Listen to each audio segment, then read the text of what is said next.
Bueno, continuando con la tercera conferencia de este simposio, quiero presentarles a la doctora María Angélica Macías. Ella es médico cirujana de la Universidad del Bosque, es especialista en pediatría de la Universidad del Bosque. Actualmente pertenece al staff docente de posgrado de dermatología de la Universidad de Santiago de Chile, al staff docente de carrera de medicina de la Universidad O'Higgins de la Universidad de Chile y es presidenta de la rama de dermatología pediátrica de la Sociedad Chilena de Pediatría.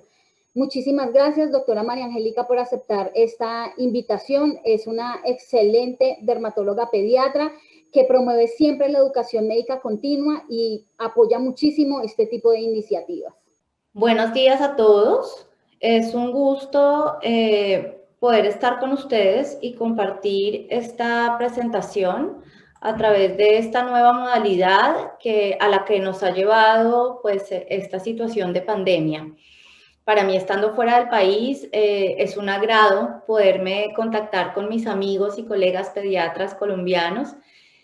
Espero que estas perlas terapéuticas y esta visión holística en un cuadro tan frecuente, en una entidad tan conocida dentro de las consultas dermatológicas, sean de su total interés y de una ayuda práctica para el manejo y abordaje de nuestros pacientes atópicos. No tengo conflictos de interés en esta presentación y nuestra hoja de ruta se va a basar principalmente en el concepto de barrera cutánea, en el entender el por qué en la dermatitis atópica hay un daño de barrera cutánea y qué es lo que debemos hacer para aproximarnos a restaurar ese daño de la barrera, qué pasa con el pH y qué pasa con el microbioma cutáneo en dermatitis atópica y algunos puntos finales de interés y de ayuda para sus consultas del día a día. Empezando, recordemos que la piel tiene tres capas, una capa epidérmica, que es la capa superior, una capa intermedia, que es la dermis, y una capa interna, que es la hipodermis. La hipodermis básicamente cumple una función de amortiguación, de soporte y de termorregulación. La dermis cumple una función de nutrición y de inmunorregulación, y la epidermis, que a su vez consta de 4 subcapas, es nuestra gran barrera hidrolipídica dentro de la cual suceden diferentes fenómenos metabólicos de producción de grasas, de resguardo de agua transepidérmica y por lo tanto es la conocida barrera cutánea o manto ácido hidrolipídico de la piel, a el cual nos vamos a referir a lo largo de esta presentación, pues es el blanco terapéutico y es la estructura más afectada en nuestros pacientes con dermatitis atópica. Entrando entonces en el concepto de barrera cutánea, recordemos que esta epidermis o este estrato córneo es nuestra barrera física con el medio externo, consta de una permeabilidad selectiva porque aunque es impermeable al agua, tiene un flujo hídrico pequeño que le proporciona una capacidad de hidratación y de flexibilidad, con una regulación de agua transepidérmica y de electrolitos allí presentes, y asimismo es formadora importante del pH cutáneo junto con la composición lipídica de esta barrera cutánea y la colonización normal de la flora bacteriana, que también es protectora en este caso, estableciendo una simbiosis que da una homeostasis o un equilibrio a esta capa y a esta barrera cutánea intacta. Acá tenemos entonces a nuestra capa epidérmica. Como ya les dije, tiene 4 subcapas. La capa inferior es la capa basal, en donde las células conocidas como los queratinocitos tienen una forma cuboidea o cilíndrica y son células formadas propiamente tal, con sus núcleos y organelos, y a medida que van subiendo, que van migrando hacia la superficie, van aplanando su estructura y van eliminando de su citoplasma todos estos organelos para quedar finalmente con una estructura plana absoluta, sin núcleos, pero que es la formadora de la estructura de pared cemento o de capa hidrolipídica propiamente tal de nuestra piel. En este momento, cuando la célula va subiendo y pasa de la capa basal a la capa granulosa, a la capa espinosa y posteriormente a la capa granulosa, se suscita un fenómeno metabólico muy importante que es mediado por calcio y que consiste en la producción de unas grasas que van a ser encapsuladas y posteriormente exocitadas al espacio intercelular y que van a formar como tal esta barrera, dando un lugar importante a la ocupación de estas grasas en la parte intercelular, como observamos en esta analogía de cemento ladrillo. Acá los dermatólogos nosotros decimos que los ladrillos son las células, son los corneocitos, y su cemento está determinado por toda la composición lipídica y también algunos aminoácidos que se han formado junto con ese proceso de formación de grasas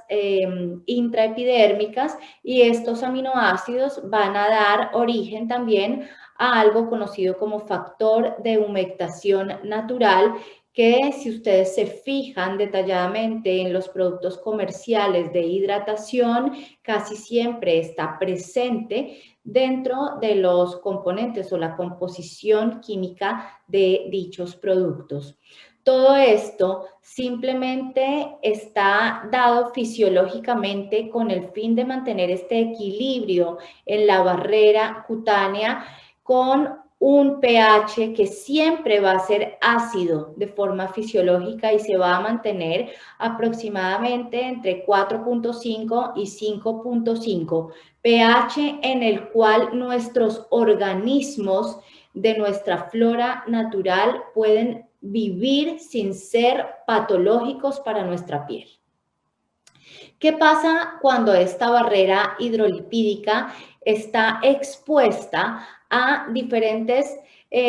noxas ambientales, pero que aparte hace parte, valga la redundancia, de un individuo genéticamente predispuesto? Cuando yo hablo de genéticamente predispuesto, me estoy refiriendo a que papá o mamá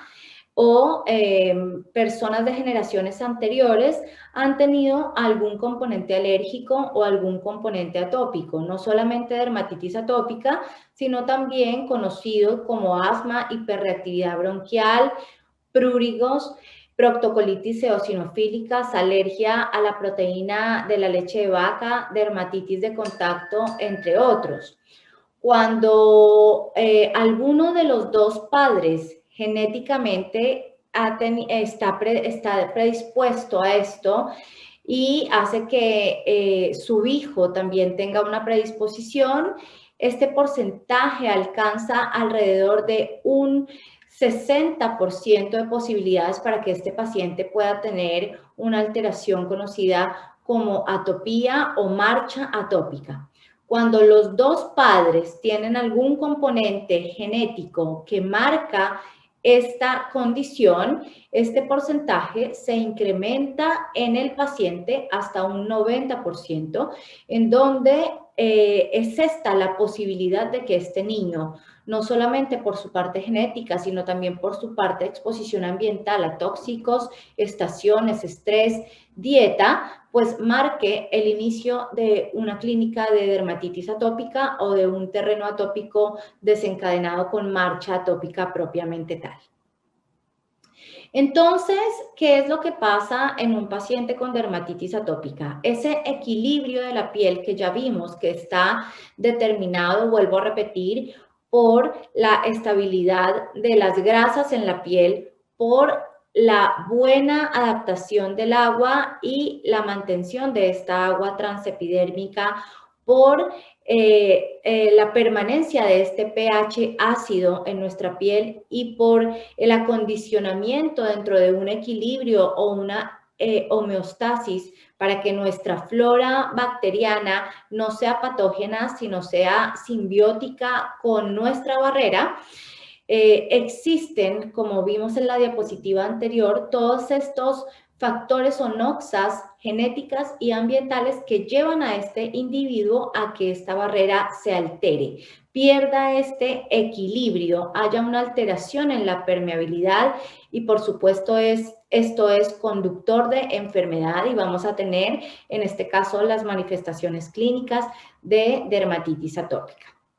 Recordemos que la dermatitis atópica es una condición sistémica muy frecuente, abarca hasta el 20% de toda la patología dermatológica pediátrica. Es una condición crónica inflamatoria pruriginosa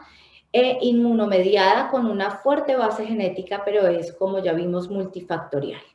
Se caracteriza porque tiene una reacción inmunológica mediada por inmunoglobulina E alergeno específica y por supuesto su línea de base y blanco terapéutico es la alteración de la barrera hidrolipídica, como ya lo he venido mencionando a lo largo de la charla.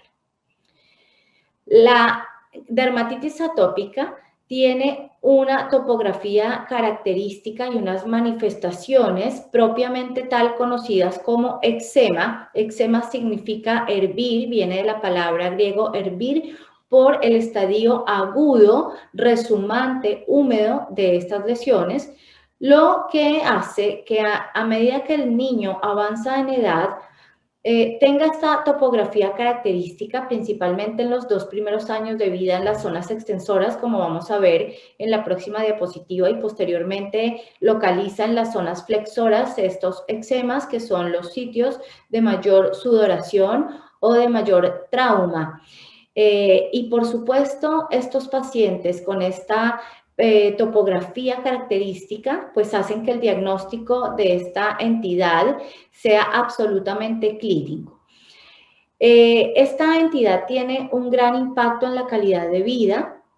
y no hay dermatitis atópica que no pique, que no rasque. Por lo tanto, si tenemos la clínica de dermatitis atópica, que creemos que es este diagnóstico, pero el paciente no refiere prurito, debemos replantearnos este diagnóstico como tal y comenzar a investigar sobre otras entidades dermatológicas y clínicas que se llaman dermatitis atopiformes, que no hacen parte de esta charla, pero que pueden tener una clínica similar a la localización de los eczemas en dermatitis atópica, pero no son dermatitis atópica propiamente tal. Por ejemplo, el síndrome de Wiskott-Aldrich, los síndromes de hiperinmunoglobulinemia E,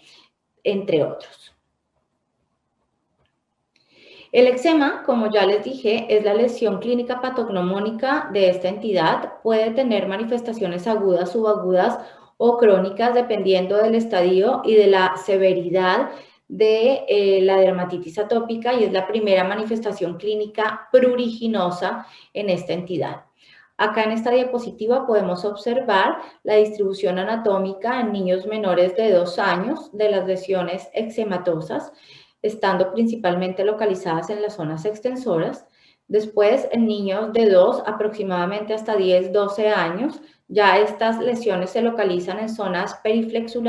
periflexurales, en cuello, y también empiezan a hacer algunas dermatitis de contacto. Y en adultos o adolescentes ya puede ser generalizada, localizada, y ya estos pacientes hacen más dermatitis de contacto, sobre todo en las zonas de roce, con cosméticos o con joyas o cinturones de metal. Entonces, ya teniendo claro que el blanco terapéutico y la primera escala de daño en la dermatitis atópica es la barrera hidrolipídica o la alteración de la barrera cutánea, vamos a entrar en el plan de ver los objetivos de la recuperación de esa barrera. ¿Cuáles son los objetivos de nuestro tratamiento de primer paso en un paciente con dermatitis atópica? Primero, mejorar los síntomas, sobre todo el prurito, que va a llevar a un daño progresivo y crónico de la piel de este paciente, disminuir la recurrencia de los brotes y, por supuesto, ahorrar el uso de corticoides, ya sea terapia de puente con corticoides sistémicos o terapia crónica prolongada con corticoides tópicos. El primer punto y paso para la recuperación de la barrera es entender que la piel que pica es igual a una piel que está seca y a una piel que necesita o que pide hidratación. La hidratación de la piel debe ser una rutina diaria en el atópico. Una sola vez al día no es suficiente, porque estos pacientes tienen una alteración del proceso en la producción de grasas y de factor de humectación natural, y si nosotros no reponemos por lo menos 3 veces al día de afuera hacia adentro estas grasas, esta agua y este factor de humectación, no vamos a lograr una recuperación objetiva y óptima de esta barrera alterada. Por lo tanto, la postura mínima de una crema hidratante en un paciente atópico es 2 veces al día, por supuesto guiado y orientado por el especialista, porque no sobre todas las zonas de lesiones, sobre todo lesiones agudas, se pueden poner todos los tipos de humectantes. Los hidratantes preferiblemente deben aplicarse en las áreas libres de lesiones, y en las áreas de lesiones se deben usar restauradores de barrera a base de petrolatos como las vaselinas sólidas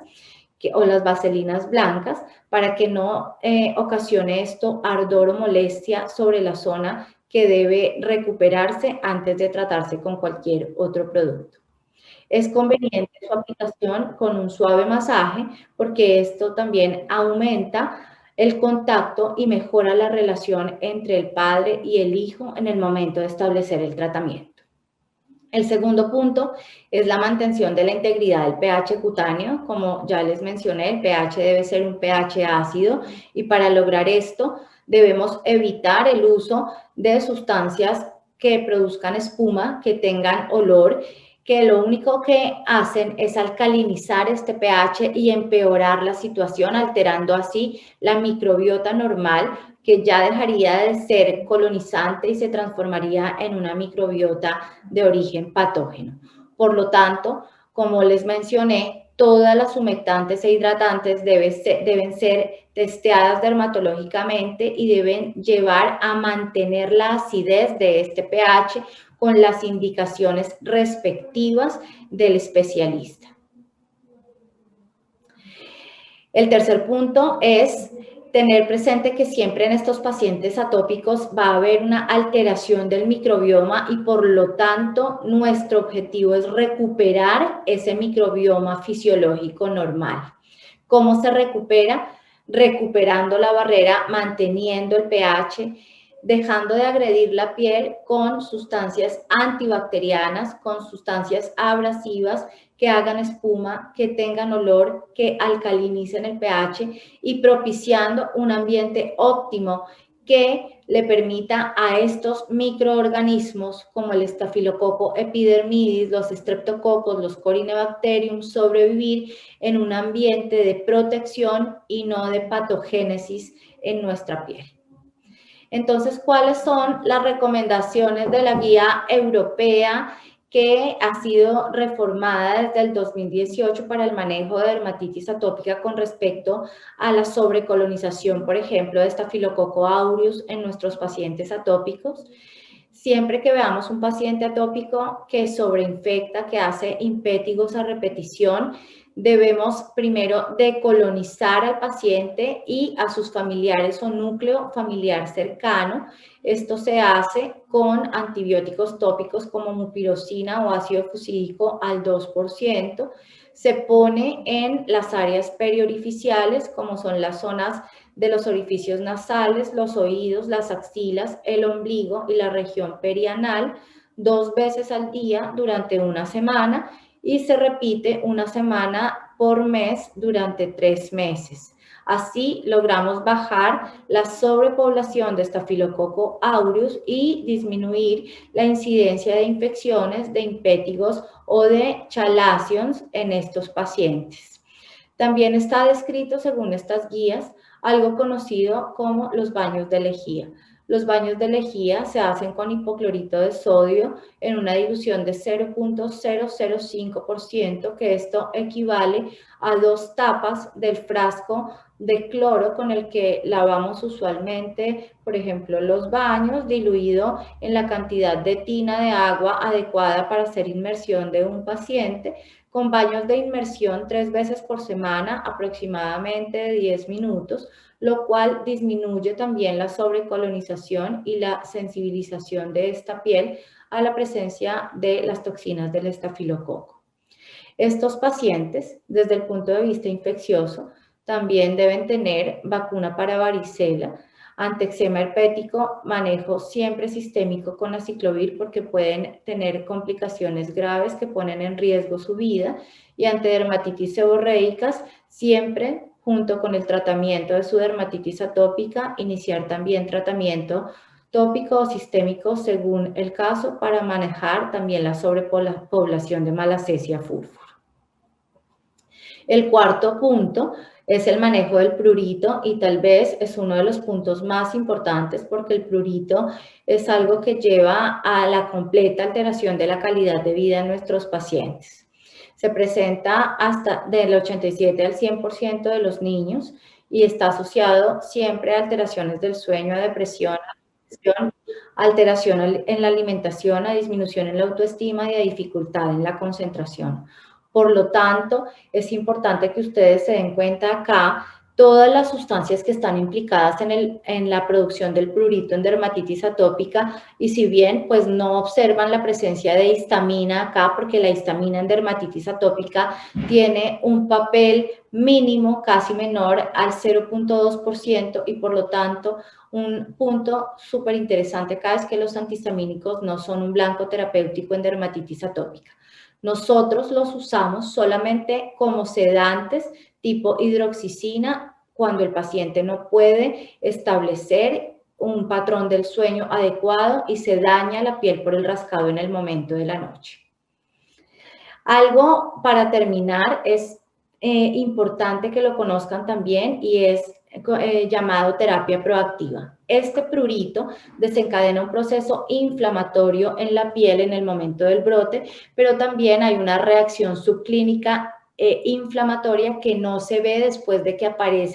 desaparece clínicamente el brote. Por esto, cuando el paciente tiene un manejo con corticoides, suspende el corticoide tópico, seguramente en menos de 1 o 2 semanas va a reactivar su brote o va a rebrotar. Es por esto que debemos hacer máximo 5 a 7 días de tratamiento progresivo y seguido con el corticoide tópico y después hacer una terapia de mantenimiento que se llama terapia proactiva cada 12 horas, únicamente sábado y domingo, por 4 a 8 fines de semana para disminuir esta inflamación subclínica. Y por último, que ya es tema del especialista, el manejo de inmunomodulación sistémica, pero ya esto es en pacientes con dermatitis atópica severa que no responden a los tratamientos iniciales y que definitivamente pues requieren un manejo de una escala mayor. Es de uso off-label en niños, está indicado en pacientes definitivamente no respondedores a los tratamientos de primera línea. Una vez hay respuesta, se deben unificar las dosis mínimas eficaces para mantener este medicamento aproximadamente por 1 año y deben tener un seguimiento estricto posterior a terminado el manejo. Acá les dejo esta fotografía para que siempre tengan en cuenta cómo montar y desmontar el metotrexato, que es el tratamiento inmunomodulador sistémico de primera línea en nuestros pacientes con dermatitis atópica y cuándo determinar que hay una falla terapéutica.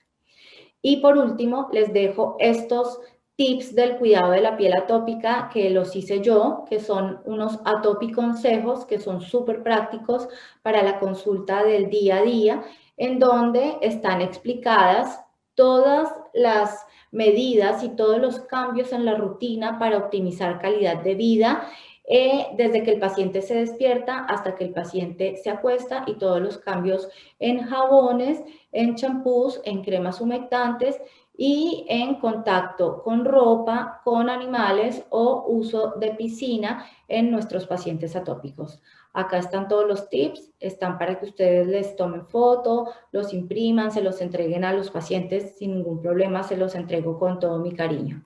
Muchas gracias y espero que haya sido de una valiosa ayuda para el manejo conjunto con el especialista de sus pacientes atópicos. Les mando un gran abrazo desde Chile y cuenten conmigo siempre para lo que puedan necesitar. Gracias.